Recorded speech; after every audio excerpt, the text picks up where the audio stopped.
grija qayerdan paydo bo'ladi? Grija paydo bo'lish sabablari o'zi kimdir og'ir ko'taradi. O'sha og'ir ko'targanda ham noto'g'ri ko'tarib qo'yishadi. Noto'g'ri. Agar odamlar to'g'ri ko'tarsa bo'lmaydi bu narsa.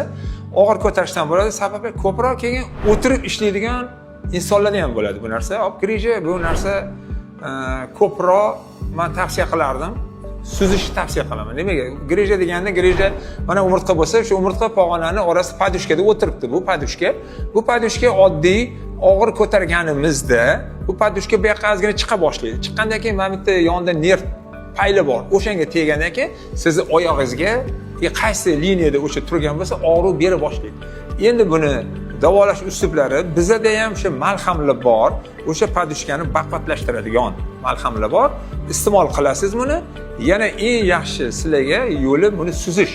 Sizni umurtqangizni orasini ochib beradi bir. Ham yana ortiqcha vazndan ham qutulasiz va yanada sizni o'zi mushaklaringiz baqvatlashib boradi. To'g'ri ovqatlanish, to'g'ri suv ichish, to'g'ri badanni tarbiyalash.